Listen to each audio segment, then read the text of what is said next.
area farmers markets. So welcome everyone to our program today. My name is Steve Stumbris. I direct Bucknell University's Small Business Development Center. We got a few of colleagues of mine from the SBDC, and you'll hear from Denny Hummer momentarily as he officially kicks off our program. But one thing to be aware of, tomorrow's market day here in Lewisburg, where we're based at Bucknell University. And some of our team are based right on the Bucknell University campus. Some of us are based in downtown Lewisburg, right on Market Street, right in the middle of the businesses that we serve every day. But I hope that one takeaway that everyone has from today's program and any time that you interact with the SBDC is that the Small Business Development Center is a resource for you as an owner of an existing business, as well as those of you who are at the earliest stages of coming up with ideas, developing plans, and readying to launch a business. Keep in touch with the SBDC. Reach out to us anytime that we can be of assistance to you. As you signed up for today's webinar, hopefully you took note that there's always a full calendar of training programs and other events from the SBDC that are designed to help small business owners develop skills that they need to manage their businesses successfully, connect with informational resources to help you make the smartest decisions that you can make in your business, and know that you can connect with us one-on-one at any time following any of our programs. Reach out to us. We'll have some notes and links in the chat throughout the program today. But quick one to remember, bucknell.edu/SBDC, and reach us via email at sbdc@bucknell.edu. So welcome. Let's get rolling. Really pleased to introduce my colleague, Denny Hummer, who serves as the Assistant Director for Business Incubation at Bucknell's SBDC. Denny, all yours. Thank you, Steve, and welcome everyone to our workshop, fairs, festivals, and farmers markets. Or as I'd like to finally think, since it's lunchtime, changing the title to hot sausage sandwiches, fresh cut French fries, and tea-berry ice cream. The Bucknell SBDC is part of a network of 15 SBDCs throughout Pennsylvania and is part of the greater network of nearly 1,000 centers across the country. We serve 6 counties here in central PA, but there is an SBDC to serve you if you're here in PA or anywhere in the country. As Steve said, there's a great way to find that. We can reach out to us or we can help you locate the SBDC near you. Our primary purpose is to help entrepreneurs start, grow, and thrive in their businesses. And here at the Bucknell SBDC, we're actually celebrating 44 years of doing that. So it's pretty fascinating how the time has gone by since the late 70s when that all got started. This program could not exist without our funding partners, the Small Business Administration from the federal government, the Department of Community Development and Economic Development from the Commonwealth of Pennsylvania, our host institutions, and many more. A couple of housekeeping notes for today. Keep your microphone muted, but feel free to drop questions in the chat throughout the presentation, and we'll monitor that. No need to raise your hand to go to the bathroom or anything. Feel free to just go take care of any business you need to. Now, today's presentation, our workshop is being presented by our friend Alison Steibe, and Alison and I have had the pleasure of working together over several years. She comes to us today as manager of the Lewisburg Farmers Market, where she works with over 100 vendors to create visually appealing and successful market stands. She also sets up vendor events for her own business, Crossroad Farms, as both a regular market vendor and at one-time festival opportunities. She is gifted in planning, manning, and running multiple vendor stands across many categories, from products to crafts to weddings and much more. Without further ado, I'd like you to meet Alison. Thanks, Alison. Thank you so much, Denny. Hi, everyone. I thank you all for being here. It's super nice. We'll kind of jump right into it. I'll go ahead and share my screen and get started here. But did just want to say to feel free if you have questions, stick them in the chat right away and someone will notice them. I'm not really a keep questions to the end kind of person. So I'd love to address questions when they're relevant. So if you have relevant questions as we go through a presentation here, please ask them, and we can discuss them kind of as we go through. If you give me 1 second, I'll do the screen share thing and we can jump right in here.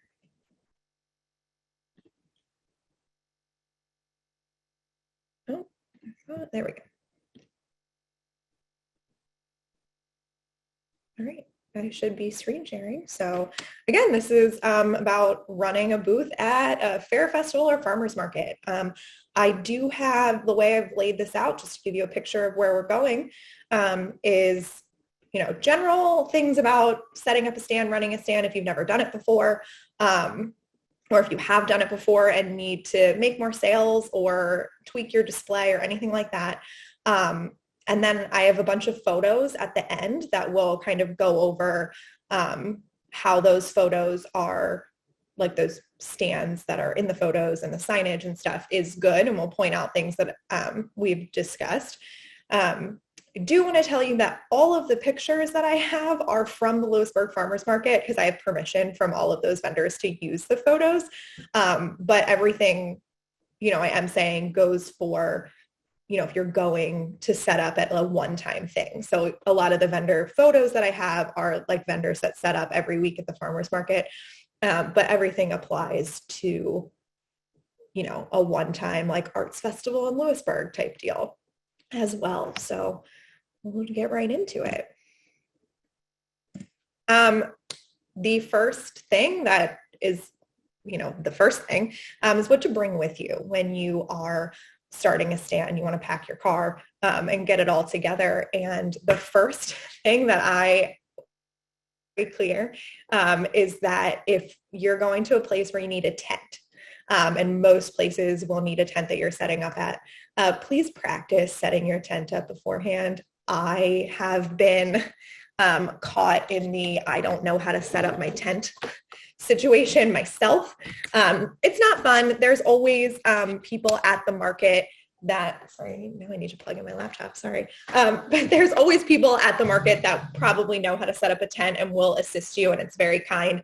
So if you're one of those people, pay it forward and be helpful. And that's, super nice to have, but also make sure you know how to set your tent up before you get there. And if you are going by yourself, make sure you know how to set your tent up with one person, just in case there isn't anyone who's there to help you. So that's my caveat of the whole. If you take one thing away from this, I would take that away. If you can bring the same staff to all of, if you can bring the same staff to all of your events, if they're a recurring event, so if there's a farmer's market that you're setting up at weekly, or if there is something to that effect that's a recurring event, it's really nice to have the same staff there so you can get to know a customer, and a customer will recognize you and come back to you. And let's make this beneficial for us. So let's keep in touch with our customers. Clipboard and pen and paper work just as well as an iPad or something like that to collect email, phone number, maybe not phone number, email in this day and age, but just some way to connect with your customer, keep in touch with them, let them know where you will be next. I'm sure that there's a whole other SBDC series on email marketing that I won't get into right now, but to collect emails is pretty important.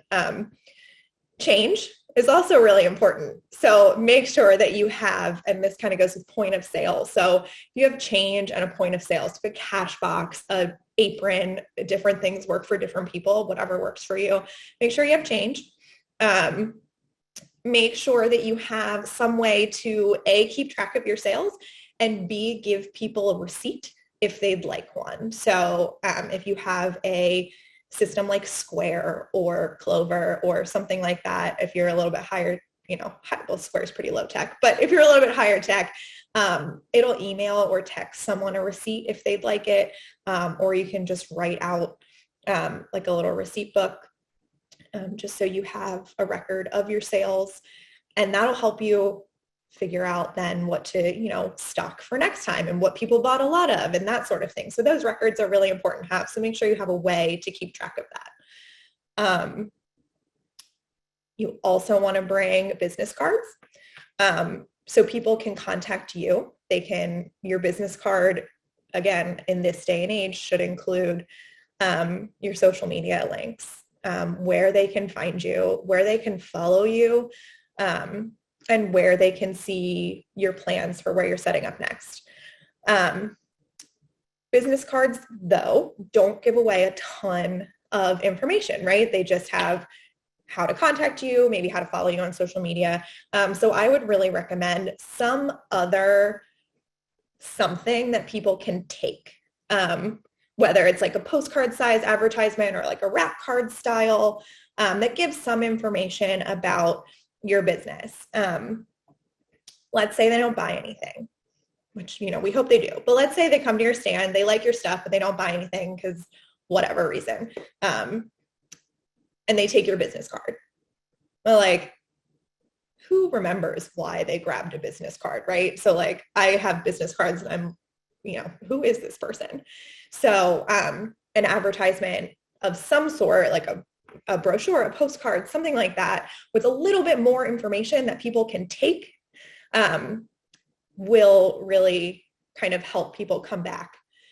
They can also, maybe they buy something and then they take a little postcard and give it to their friend. And then, those are all things that help us. Referral marketing is super important.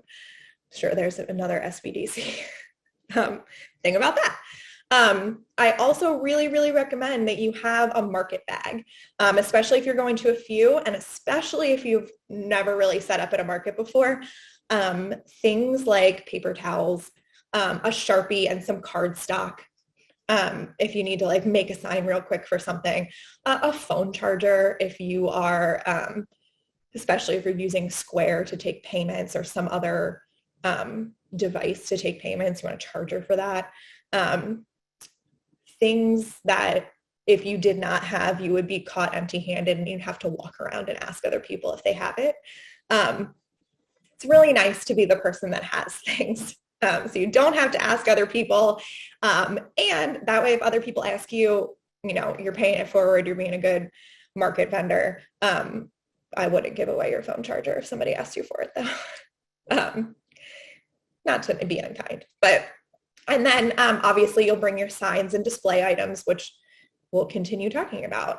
So I think the first step of a market day and the first thing that everyone wants to ask is what to bring. So then if we move on to what do you do when you get there?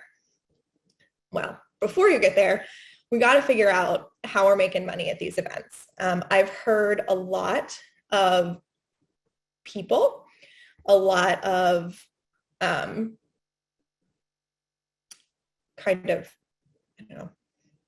lot of different ways to look at setting up at a market.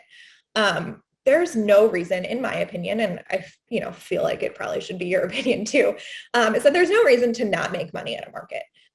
So it's really nice to be able to set up at a market, to have people see you, meet you, see your products, get to know you, get to know your products. And there's real value in that. There's real value in being out in the community, but you don't need to just do that as like a sunk cost, right? You don't need to do that to not make money. So figure out how much your costs are to set up at the market, how much you need to make, and make a sales goal. If you don't meet that sales goal, it's okay. No big deal. We'll do it again next time. And we'll get towards it. But, figuring out how to price your products so that you are making money is really important. I'd also recommend, if you are selling online or something like that, and you have, my example is a product for $5.89, let's make it $6 in person. It's easier for you. If somebody's paying in cash, it's way easier for you to make change, but it's also easier for a customer to look at something and figure out if they can afford it. or if they want to buy 2 things and they have $10, right? It's easier than to be like, oh, okay, I can buy a $4 thing and a $6 thing and I have $10, than to figure out, $5.89 and I can't do that math. I don't know. $3 and some, I have no idea. That might be wrong. So it's easier in person to have a round number. It's also kind of annoying to carry change that's actual change, right? It's a lot easier to have dollars and maybe some quarters, and let's keep the pennies to a minimum. So when you're setting those prices to make money at the market, let's not copy prices from similar businesses. This is a trap I think that people fall into a lot when they are new and they're trying to figure out what they can sell. When you copy a price from a similar business, number one, a lot of people are saying, well, this guy sells corn.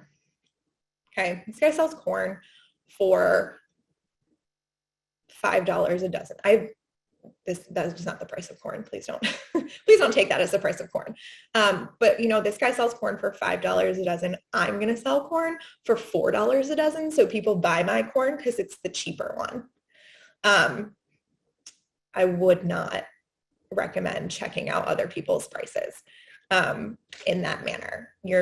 You made your product. You created these earrings, and you put a lot of your own time, your money, your costs into it, and you've made a really special product that you need to calculate and price accordingly. I wrote here that an added value, perceived or actual, is a selling point. Things are important to people. So if your earring has a special back that is not going to, tarnish, or, people aren't allergic to it. I'm not super versed on earring making, but those sorts of things, like, that's an added value for people. Whether you actually spent more money on that earring part, you can, maybe charge more for it. And that way you're making money at your market stand. It's, important to do that. We don't need to just be advertising. And again, you can always lower your prices, but I wouldn't recommend raising them, and I wouldn't recommend lowering them if they're already too low. So that's just another point there. Alison, we did have one quick question. Sure. You touched on this a little bit with having some kind of platform like Square. Question in the chat is, what are your recommendations or best practices for tracking sales? And honestly, an app. If you, I feel like Square is very, very easy to use. I have most experience with Square, so that probably would be the one I'd recommend anyway. But Square is actually a free app to have the actual app on your phone. They do charge like a fee to swipe credit cards, of course, like everyone, but it is free to have the Square app on your phone, and it does track your sales. So I would recommend, even if you're not,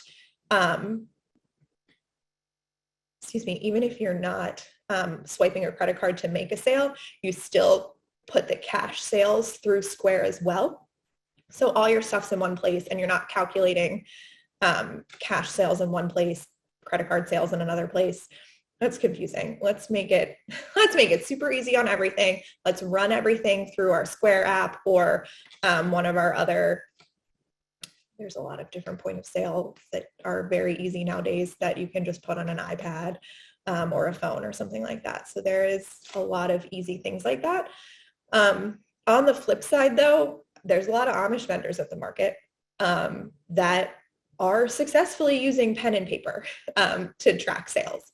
So if that works better for you, if you're, not a technology person and maybe you're a little bit old school and pen and paper works better for you, as long as you're tracking those sales,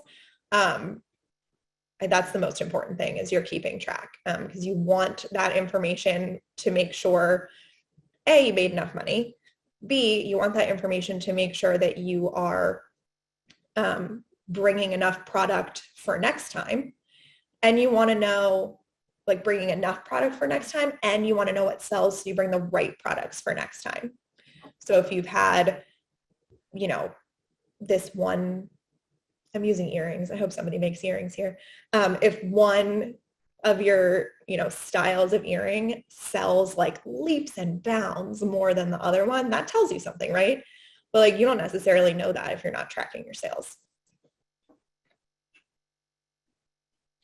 And we had a couple, I love when we have a crowd together like this of business owners, because we're getting the knowledge and experience of our attendees here today. Venmo and PayPal are also suggestions. And then a couple people ask, just kind of open-ended, what about platforms like Shopify, software like QuickBooks? QuickBooks is an awesome software. It is not free. So I just want to put that out there, that I pay kind of a bunch of money to use QuickBooks for my own business. And it's a great tool. I would not recommend like a QuickBook at an event. So if you utilize QuickBooks, that's like an accounting later sort of thing. I would not call that an on-site piece of software that you want to use. I saw Shopify in the chat here. So that's another successful platform that you can use. I don't know. I like that Venmo is an option, right? I think that we should all be able to be paid by Venmo, because a lot of, before you all started the chat, or before you all started coming in here, SBDC staff and I were talking about, the spending power of the younger generations. I like pay my dog sitter through Venmo, babysitters through Venmo, right? So everybody's using Venmo, and the younger generation, that should definitely be an option for you.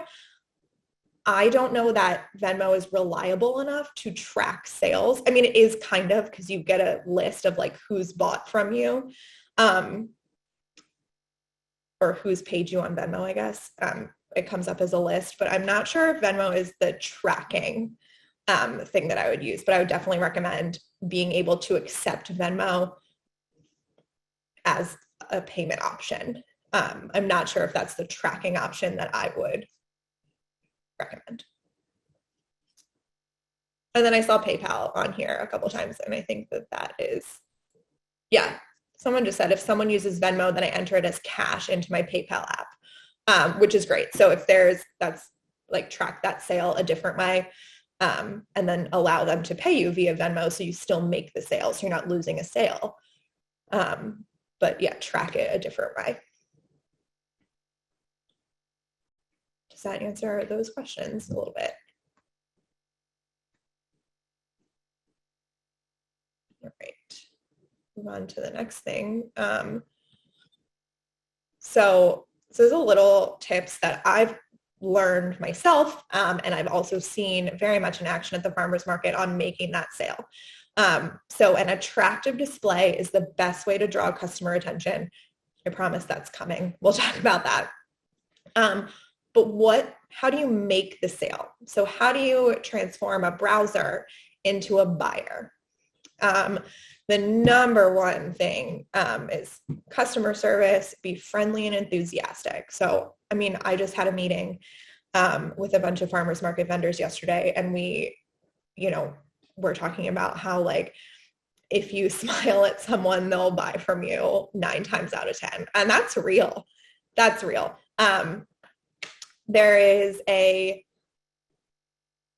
It seems so elementary, right? It seems so elementary. But the people who make more sales, and, I say this because I see 100 vendors a day, or a Wednesday, I guess, either selling things or not selling things. And the people that are having great sales days are like in a good mood.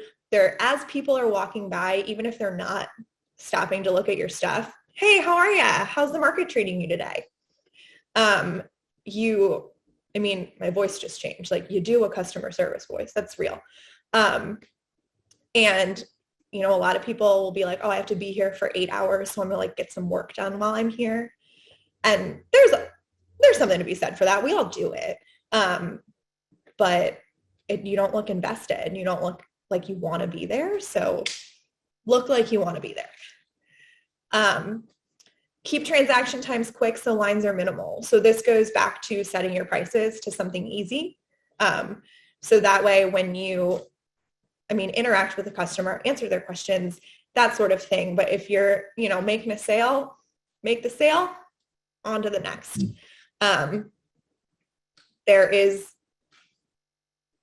There's a thing that yes, a crowd draws a crowd. I also just talked about this with a bunch of market vendors yesterday, but a crowd draws a crowd, but also nobody wants to stand in a line also. So if there's a crowd at your stand and people are buying stuff, it'll draw other people over, but then you also have to move them through. So no one's standing in a long, long line. Most of us here that own our own businesses make our own stuff. So we do know our product inside and out, but let's answer questions. Make sure that you can answer questions. If you have an employee that's going for you, or a friend or someone that's going to either help you while you're there or take over the stand while you're not there, make sure they know. Make sure they know everything about it. So you can answer all those questions, and you can make sure that the person knows why your earrings are better than the earrings 3 stands down, in a way that you don't actually say that, right? Like, let's explain the added value of your specific product. Like, this type of earring backing that's not going to tarnish doesn't tarnish. So that's why we use this. So know your added values. You don't have to say, and please don't say that my product is better than Joe Schmo's product because of this. But you're going to have to be able to explain your added value.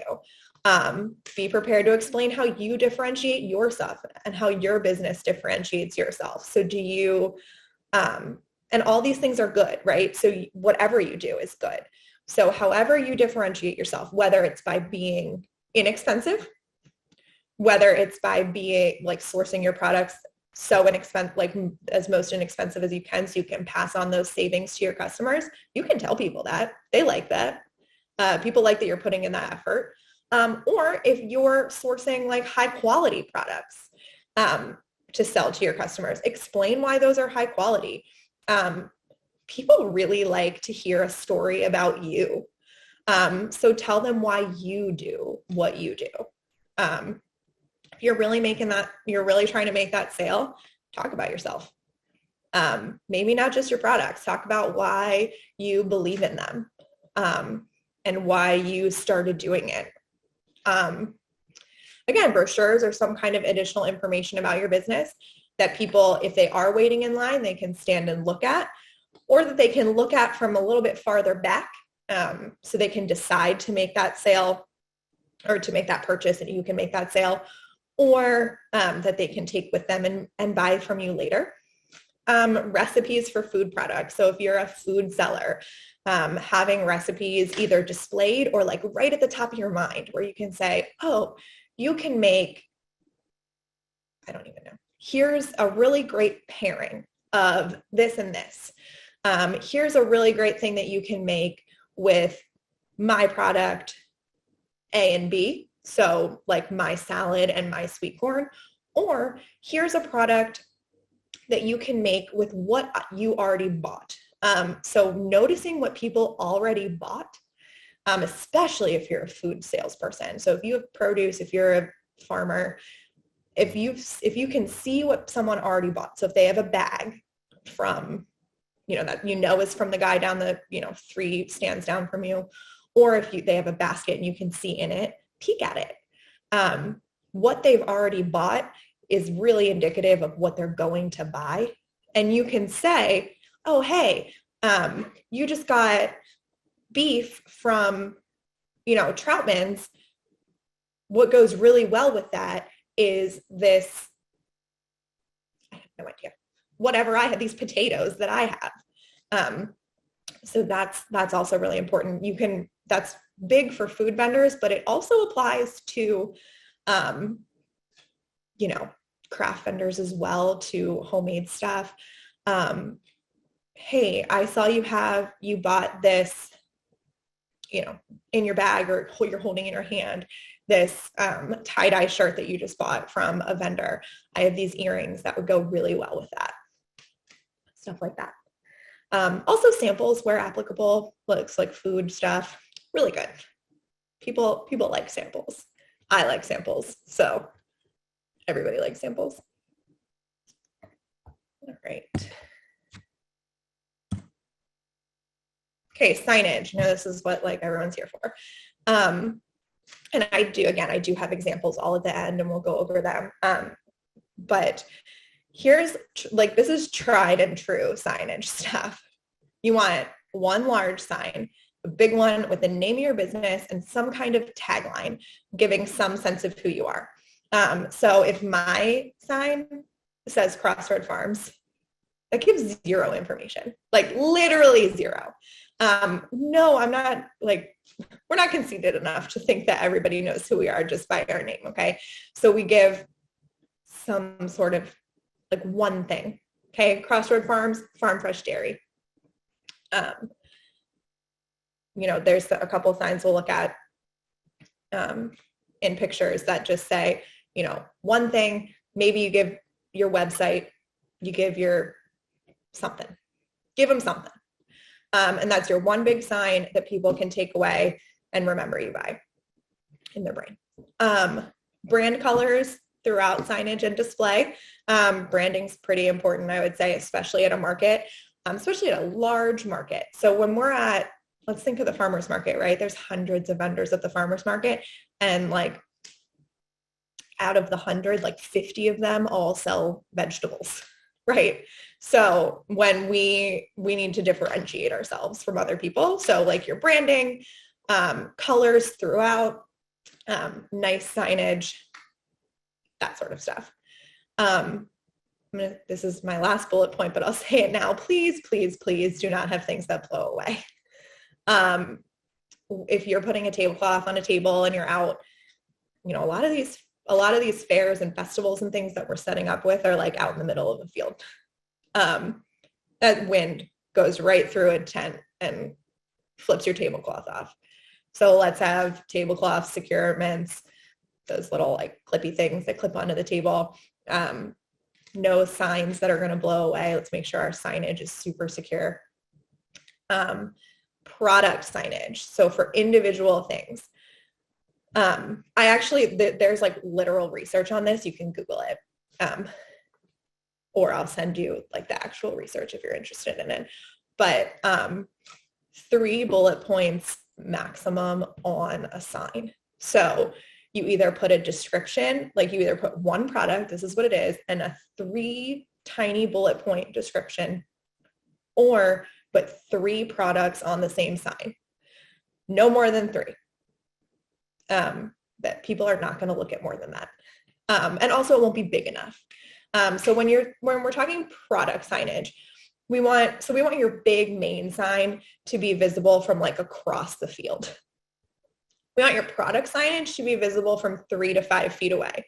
You can check that. You can just write something on a piece of paper and back up 5 feet and make sure you can read it. That is super easy. These things do not have to be expensive either. I'll show you in a few slides. There's a guy at the farmers market that makes a beautiful display.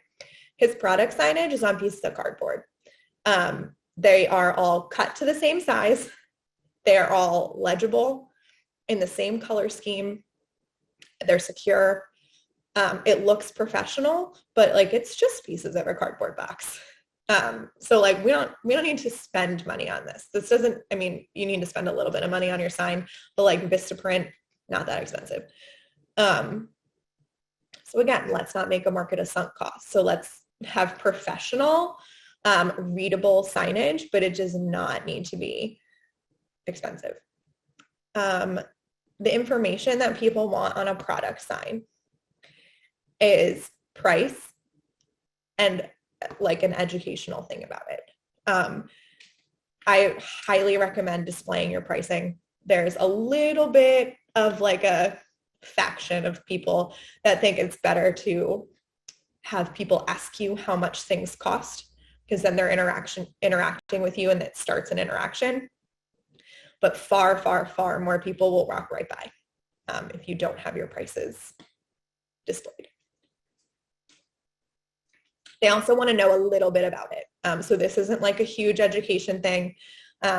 This isn't like a brochure about your business. This is like 1 or 2 words.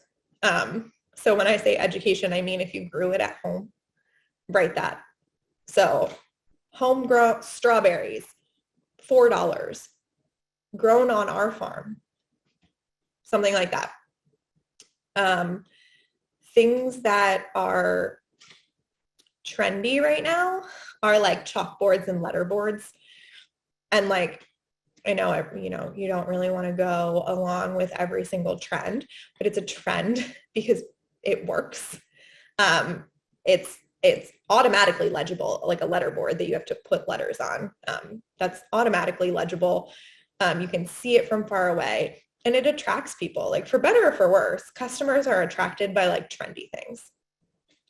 So I do always like to see those.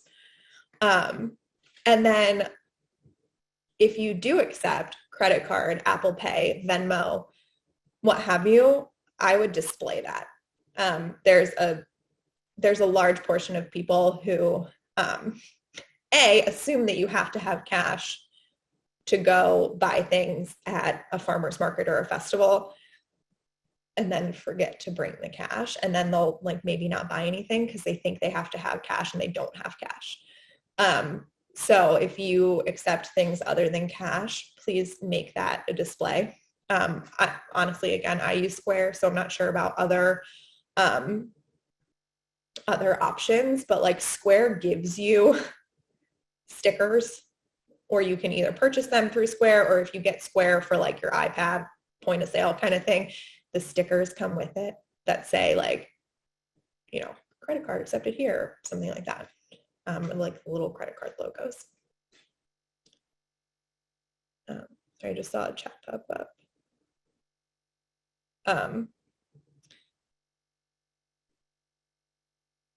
I would do, okay, so this is a good question. I'll read it out loud, and I see someone's also answering in the chat, so that's awesome. But it says we have about 15 to 20 different products at our booth.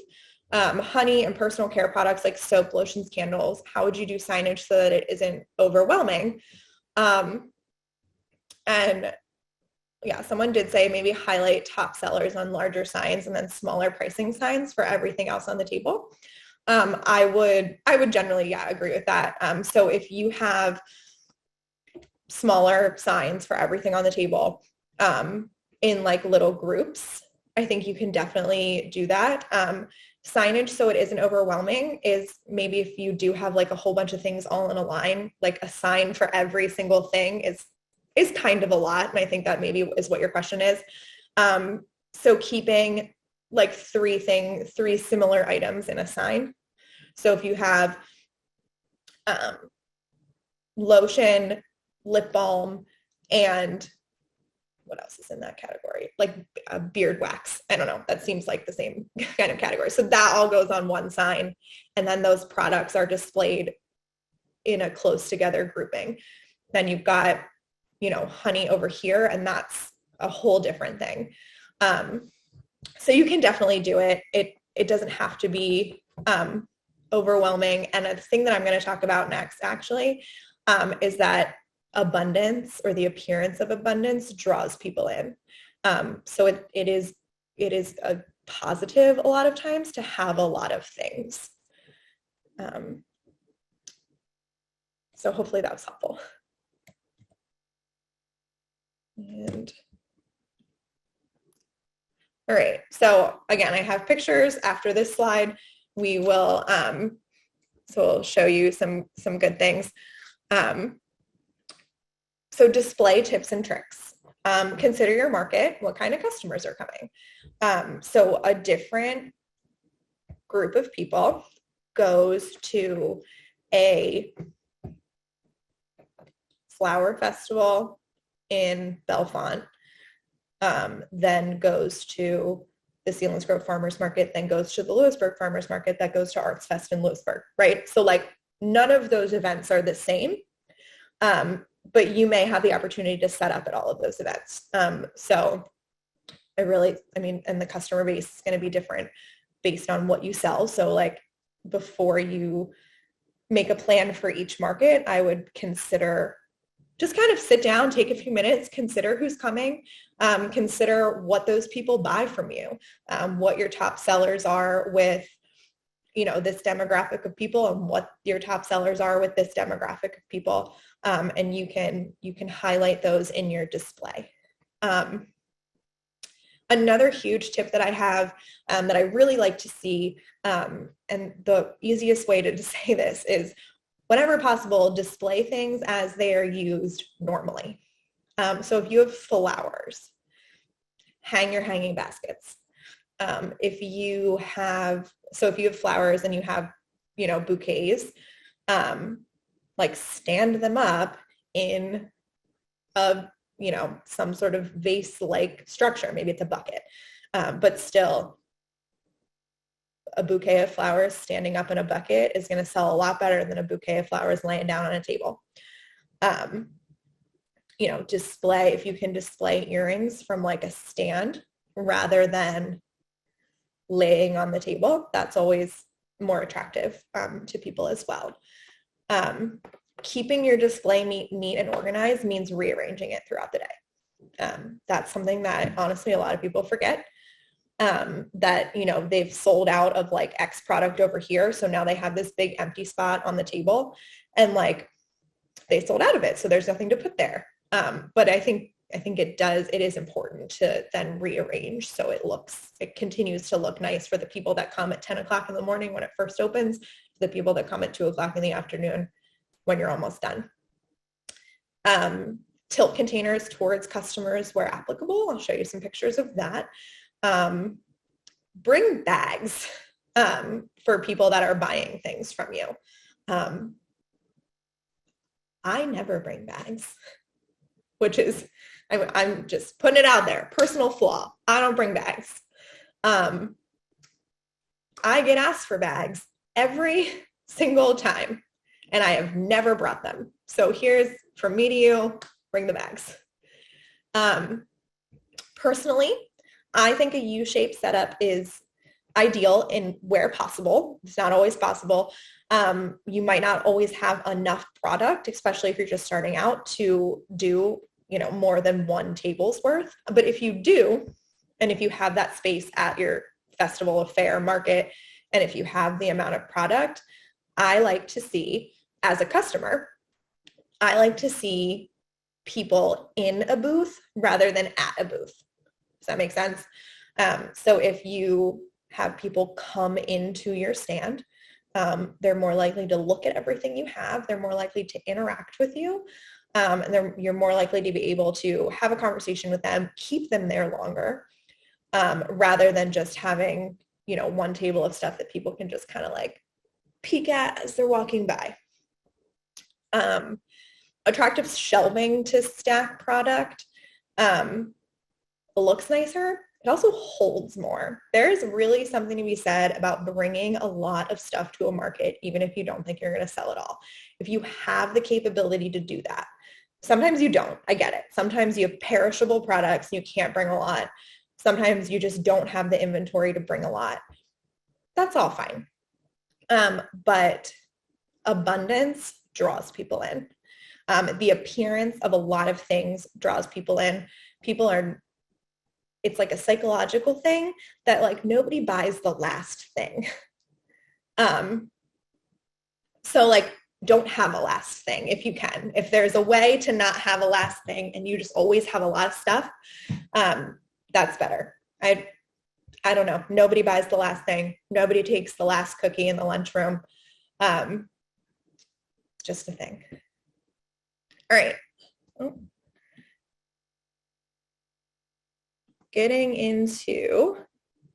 Okay, so again, all of these are farmers market products. or pictures, but this applies everywhere. I love this sign. So this Meadowland Farm sign, did not have a better picture of it where it's not cut off, unfortunately. But you have this logo. Okay, so you have your logo, you have Meadowland Farms. Then it says, from our farms to your table, which is like a cute little tagline. And it, you know, people read that and they bring it over. This is also big, so you can see it. Also in large letters, it says produced by local farmers. This might be a lot for one sign, but I do really like it because it says how they're different, how they differentiate themselves, why you should buy from them without even, then you don't have to have that conversation. It's already out there. People already are walking over to you because it says regenerative farming practices, humanely raised animals, non-GMO, antibiotic-free, no added hormones. So all that stuff is already there. So now you've half made a sale already and you haven't even done anything yet because your sign just, like if you're going to 10 markets and you spend $50 on that sign, you're putting in $5 a market to have a sign that half makes your sales for you. So always really good. It might be a little bit of a lot of information for one sign, but if you have things that really differentiate you like that and really are why people should buy something for you, don't be afraid to put that on a sign. And then I also like that there is like a whiteboard over here that says today's specials on it. People like a special. People like a sale. I mean, honestly, just make it a sale. Just be like, today's special is this thing, and this thing. And nobody has to know that you always have those things, right? This is today's special or like a special, or here's what we're highlighting for today. But like you always have that, so it's fine. Yeah, but I like that. I like that it's a whiteboard. Probably he should have somebody else write it, if I'm being honest. But yeah, the end. I think that's great. So we can go to the next one. All right. So this is a lot, right? There's a lot going on here. Also, the way this photo is edited to bring out the colors is like aggressive, but good things that are here. This logo that Bill has that is like a little cartoon bearded man. It's everywhere. And that's an easy branding thing that he has on both of his signs, on his fridge. He has like little cutouts of this cartoon bearded man. And like, people are not going to remember the first time they ever come to your stand and bought something good for you that your business name is Smokin' Bill. I mean, that's actually an easy business name, so they might. But like, for instance, they may not remember that, but you know what they're going to remember is that like cartoon beard guy, because it was everywhere. So a consistent branding like that is really good. Also, his big signs, I'm like gesturing at them like you can see that. But his big signs, so in the front, Smokin' Bill's smoked pierogies, and then Smokin' Bill's smoked cheese, and more, I think that says. It's cut off for me. But then he has his phone number and where he's based. Those are great signs from far away that grab people. That way, you know, if you like smoked cheese and you see that from across a festival, that you're going to walk over there. And okay, so this is the British Baking Company. Is just really excellent branding. So I just wanted to show you guys that. So that is fully incredible branding. And then this Our Own Strawberries is like somebody wrote this on a piece of red paper and laminated it. So like it doesn't have to be expensive, right? It doesn't have to be expensive. It can be easy, but it has all the information on it. It's strawberries. It has a picture of strawberries. It says Our Own, and it says grown on our farm, sweet, juicy. It gives the information, and then right above it is the price. And that's not going to blow away because it's in the strawberry container. And then when somebody buys that container, you just put in another one. So this is Hickory Run Homestead. They're a huge vendor at our market. And if you are local and into organic food, you've definitely heard of them. This is what I'm talking about as far as abundance. Now, he does a lot of times sell most of this stuff, but I don't know that he ever sells every single thing that he brings. but this looks like I want to go over there and see what it all is. So his sign's really good. Hickory Run Homestead, fresh greens, herbs, and veggies. So you got that. You know what it is. You know that he's from Sunbury, PA, and then he also has no pesticides, etc. also on there. So you've got all of the important information really big. Smaller signs he has says everything is lovingly grown on our farm. He has a smaller sign that says proud to be certified naturally grown. And he has a smaller sign that says we accept Visa, MasterCard, American Express, Discover, blah, blah. These little individual signs, I put one up that says Swiss chard. Pros and cons here, right? That's a lot of words on a sign, but he has Swiss chard, $3, big enough that you can see that and decide if you want to walk closer and read about Swiss chard or not. Also, this is where like recipes come in because Swiss chard is not super common. Also, if someone's working that stand, that's not him, they're going to want to be educated on what Swiss chard is so they can repeat it to a customer. And this is also an example of what we were saying, or what I was saying about tilting containers towards the customer. So the lettuce containers with the tipped over bushel baskets are a really nice display, and like the salad clamshell containers are tipped towards the customer, and the radishes are towards the customer. So those are just examples of that.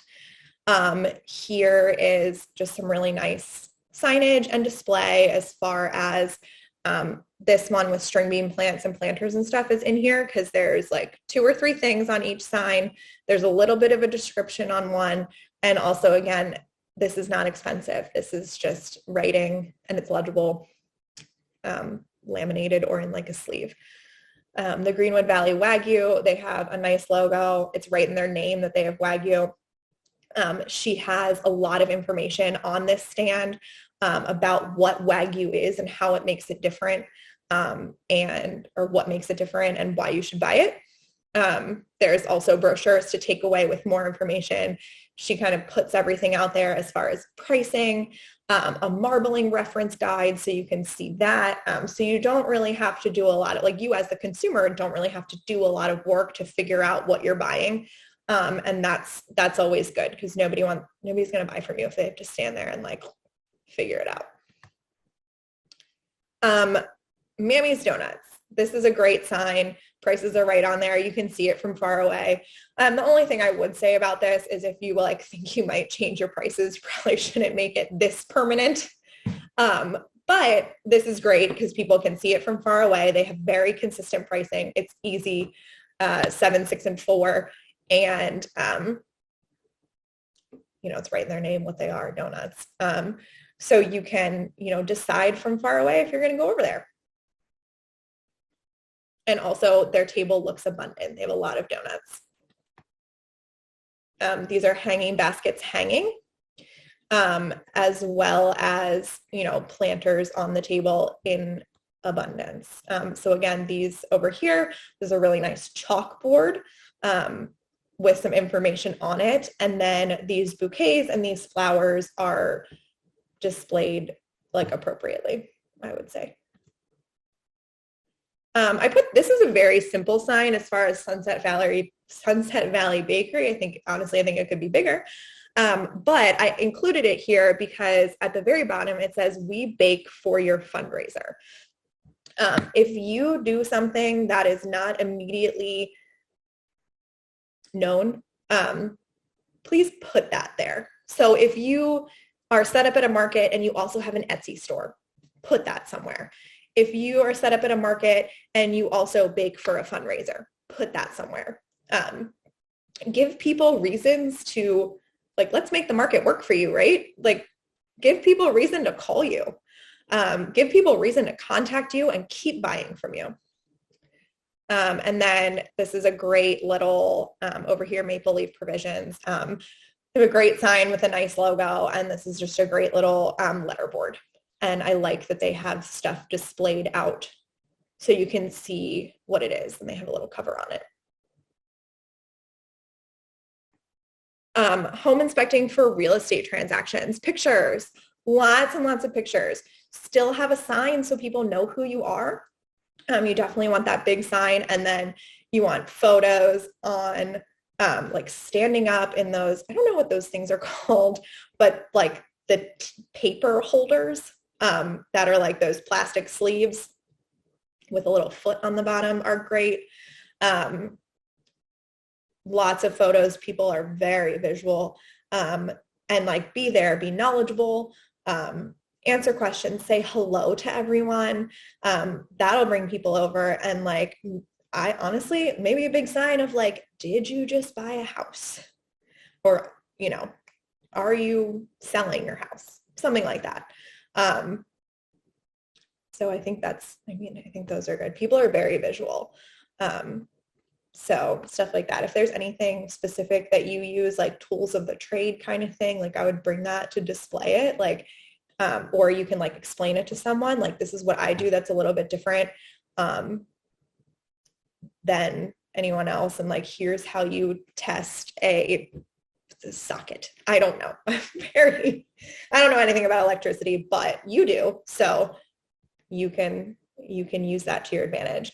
I think this is the last one, which is great because we're coming up on the end time, but this is a great stand. So a really nice sign. She's standing in front of it, so you can't super see it, but it says Wagner's Wasted Whoopies, booze infused and cocktail inspired. You know what she is right away from that sign.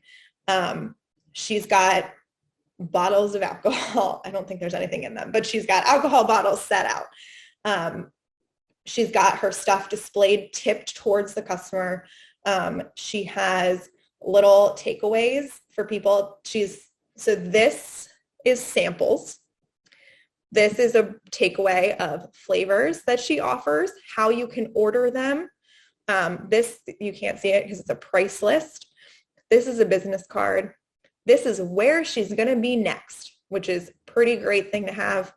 And then this is a chalkboard with all of her flavors on it. So this is a really nice display and kind of brings it all together. Okay, question. Any advice about taking pre-orders before setting up at a fair or taking orders if you run out of product? If you do take orders because you ran out of an item, how would you handle the shipping cost? There's a lot of different ways to look at this. I'm going to give you my personal answer. And I don't know if anyone's going to like it or if it might be the wrong answer, but if you ran out of an item, which is no fault to you, like great, good for you selling out. I would not pass the shipping cost on to the customer. Especially if they're a first-time customer. If you are wanting to build a relationship with someone, I would not pass on the shipping cost to the customer. So I would eat that cost. That's a personal choice of mine. You don't have to do it that way. No one has to do it that way. But now if you're offering shipping of your items, that's a different thing. So if you offer shipping and someone can order it, yeah, pass on that cost. Don't pay for that. That's part of your business. So the customer pays for shipping if you offer shipping as like an option anyway. But if you ran out of a product and you still want to make that sale, I would eat the shipping cost. Yeah. I'm sure there's plenty of other people that have better advice on that though.